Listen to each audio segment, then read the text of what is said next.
Hello student, class 11 physics में बच्चों त्रुटि विश्लेषण चल रहा था। तो इसमें मैंने पार्ट 1 आपको क्लियर किए थे, आज उसी का पार्ट 2 है। तो मैंने प्रतिशत त्रुटि तक आपको बताया था। प्रतिशत त्रुटि, इसको दोबारा सुन लीजिए। प्रतिशत त्रुटि, प्रतिशत त्रुटि का मतलब होता है कि भिन्नात्मक त्रुटि में 100 से गुणा करने पर जो करने पर प्राप्त त्रुटि को प्रतिशत त्रुटि कहा जाता है।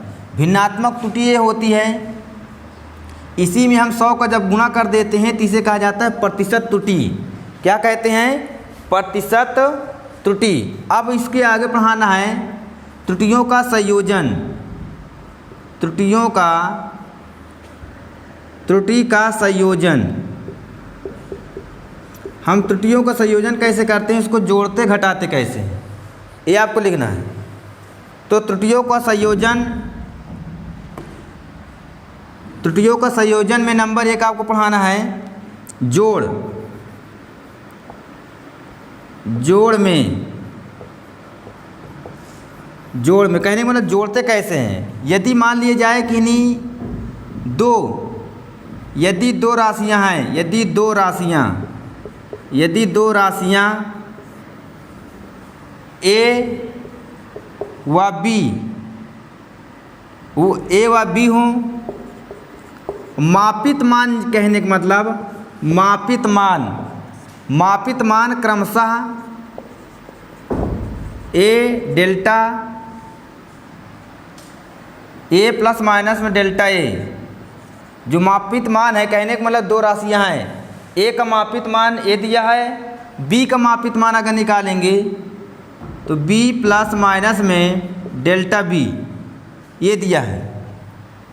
तो मान लीजिए कि जेड बराबर दिया है, या तो आप डायरेक्ट फार्मूला याद रखिएगा, डेल्टा जेड इक्वल, डायरेक्ट सूत्र ही याद रखिएगा जोड़ के लिए पूरा, क्योंकि प्रूविंग करने के लिए तो आएगा नहीं, इस वजह से न्यूमेरिकल आता है। तो न्यूमेरिकल में आपको बता देता हूँ, सूत्र आपको याद रखना है डायरेक्ट। तो डेल्टा जेड बराबर आपको याद रखना है प्लस माइनस में delta A plus delta B, ये आपको याद रखना है इतना। अब यदि मान लीजिए कोई क्वेश्चन दिए रहे कि यदि दो छड़ है, यदि दो छड़ों की मापित मान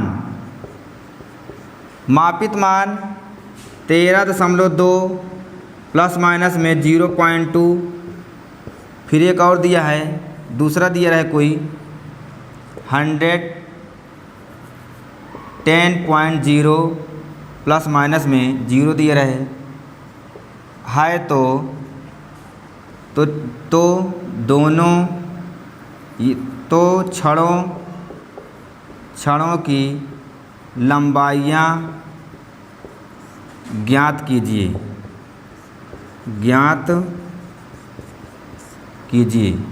तो आप इसको रखिए। मान लीजिए कि L1 बराबर दिया है यहाँ पर 13.0 प्लस माइनस में 0.2 दिया है। फिर यहाँ पर L2 बराबर दिया है 10.0 प्लस माइनस में यहाँ पर 1 कर लीजिए 0.1। अब इसका मान निकालना है तो आपको जोड़ देना है, तो L बराबर हो जाएगा पूरा L1 प्लस L2, ये हो जाएगा। अब इसका मान है यहाँ पर 13.2 प्लस माइनस में 0.2 ये दिया है।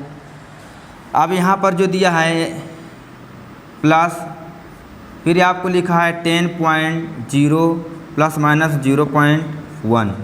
तो आपको क्या करना है, ये जो आपको इस तरफ की वैल्यू लिखा है इसको 13.2 प्लस 10 यहाँ लिखा है, फिर प्लस माइनस में ये फिर लिखा है 0.2 प्लस 0.1 इतना। अब इसको आपको जोड़ लेना है, फिर प्लस माइनस में एक बार लेना है, एक बार प्लस लेकर सॉल्व कर लेना है, एक बार माइनस लेकर सॉल्व कर लेना है, आपका आंसर आ जाएगा। तो इसी प्रकार आपको जोड़ करना है। अब मान लीजिए क्वेश्चन में पूछता रहता है इसमें त्रुटि निकालने के लिए पूछता है। तो त्रुटि हम किस प्रकार निकालते हैं क्वेश्चन में, त्रुटि का मान निकालने के लिए है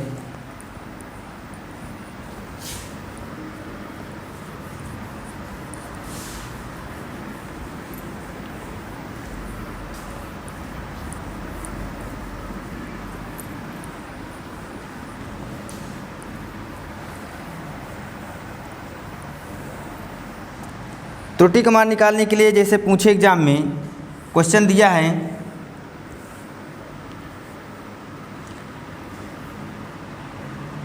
ये दिया है यदि कोई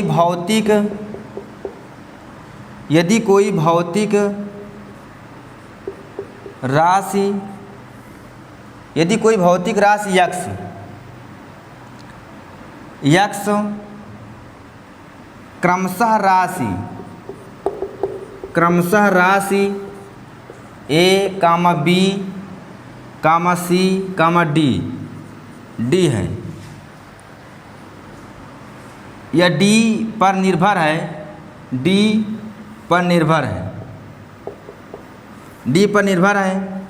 तो यहाँ पर x बराबर ए बी क्यूब फिर रूट के अंदर सी डी दिया है।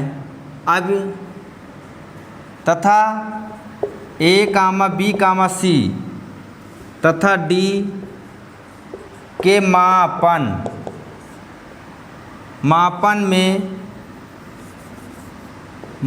में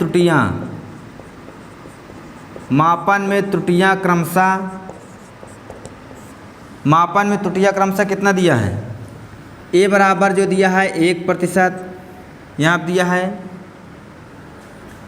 ए बराबर 2% दिया है, सॉरी ए बराबर 2%, बी बराबर 1%, सी बराबर यहाँ पर जो दिया है 3%, डी बराबर 4%।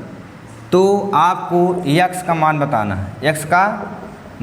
है, तो आपको फार्मूला पता है कि delta A upon A into 100, ये प्रतिशत के लिए पता है। तो आपको जो दिया हुआ यहाँ पर x इक्वल दिया है ए बी क्यूब रूट के अंदर c इंटू ए, ये दिया है। तो इसको आप लिख सकते हैं डेल्टा एक्स अपान x इंटू 100, ये दिया है। अब इसके लिए निकालेंगे delta A upon A into 100, ये फिर यहाँ पर टोटल जो गुणा रहता है इसको प्लस में लिखा जाता है। तो यहाँ जो गुणा है ये पावर में गुणा हो जाएगा 3 डेल्टा बी अपान आपको हो जाएगा क्या बी। अब बच्चों क्या है जो रूट के अंदर लिखा है, रूट का मतलब होता है 1/2। आपको कुछ भी लिखा रहे, रूट लिखा रहे, रूट क्यूब में लिखा रहे तो 1/3, ऐसे कुछ भी लिखा रहा है तो इसका मान हो जाएगा। तो इसको आप लिखेंगे तो 1/2 डेल्टा सी अपान सी, फिर यहाँ पर प्लस डेल्टा डी अपान डी, ये हो जाएगा। अब इसका मान जो दिया है डेल्टा ए अपान ए, तो ये पूरा जो वैल्यू दिया है यहाँ पर जो क्वेश्चन में दिया हुआ है ना 2%, ये आपको पूरा प्रतिशत के रूप में दिया है, तो यहाँ कर दूंगा 2 आपका। अब चाहे इसको डायरेक्ट आप कर सकते हैं, ऐसे कर सकते हैं, तो x%, इसका मतलब होता है प्रतिशत। तो यहाँ पर a% प्लस 3 b% प्लस में 1/2 c% प्लस d%। अब देखिए a का मान कितना है 2% प्लस 3, b का मान कितना है 1% प्लस 1/2 c का मान कितना है 3%, d का मान कितना है 4। ये तो इसकी वैल्यू जो दिया है तो इसका मैं अगर गुणा कराऊंगा 2 आ जाएगा, इसका करेंगे 3 आ जाएगा, ये 3/2 प्लस 4 ये आया। अब इसको अगर सॉल्व करूँगा, एलसीएम लेकर सॉल्व करूँगा तो देखिए 2 दूनी कितना हो जाएगा 4, ये 4 हो जाएगा। या तो इसको आप जोड़ सकते हैं 3 3 2 5 5 4 9, आपको हो जाएगा 5 4 9 और प्लस 3/2। इसको अगर काटूंगा ऐसे 2 से, इसको डायरेक्ट अगर काटेंगे तो 3 से एक बार जाएगा, ये दशमलव लगाएंगे 0 2 5 10, ये 9 1.5 तो जाएगा 10.5 आंसर आ गया ये आंसर। तो कहने का मतलब आपको जो प्रतिशत दिया रहता है, कभी भी यदि आपको ऐसे दिया रहे a² b², यहाँ पर c दिया रहे तो इसका होता है 2% प्लस 2b% प्लस ca होता है प्रतिशत, ऐसे आपको लिखा जाता है। तो डायरेक्ट आपको ऐसे लिखना है। प्रतिशत निकालने के लिए क्वेश्चन पूछता है तो मैंने आपको प्रतिशत मान निकालना सिखाया। अब एक क्वेश्चन और देखते हैं, बुक से क्वेश्चन लगाइएगा।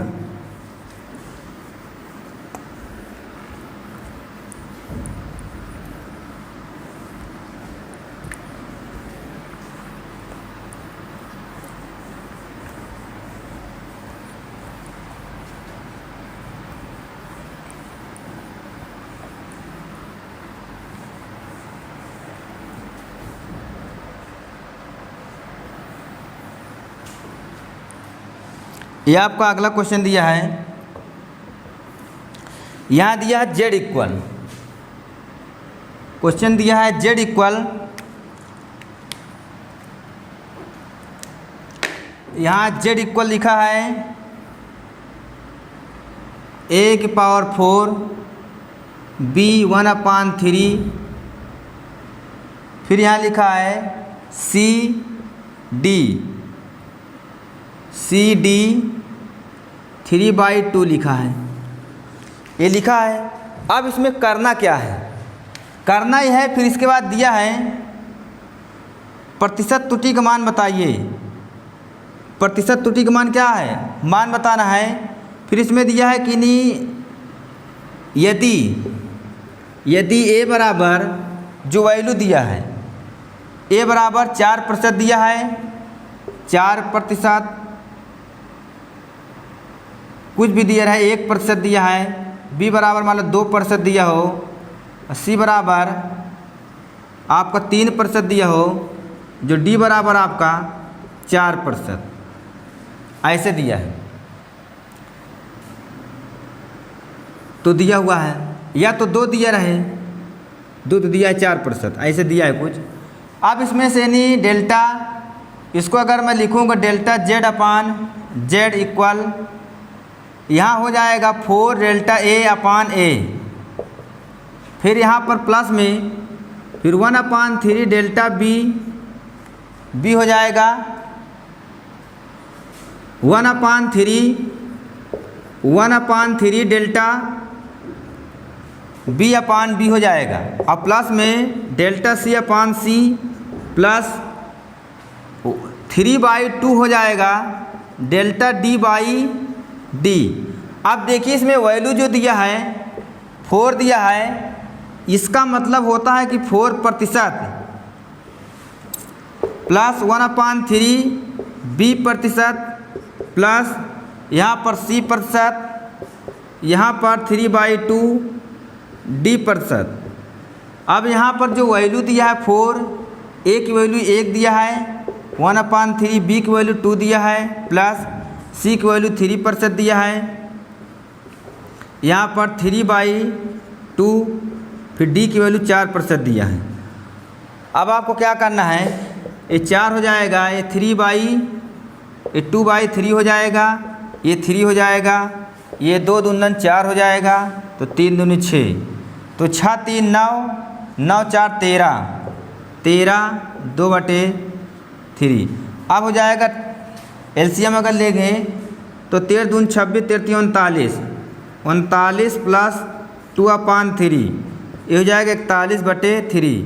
यही आपका मान आ जाएगा, यही आपका प्रतिशत मान आएगा। प्रतिशत निकालना है तो आप इसको क्या करिएगा हनी, इसमें से आप भाग दिए 41/3 में आप भाग दे देंगे तो आपका आंसर आ जाएगा। तो प्रतिशत मैंने मान निकालना आपको सिखाया। तो आपको बुक से आप क्वेश्चन लगाइएगा टोटल क्वेश्चन, तो बेहतरीन तरीके से आपको आता जाएगा।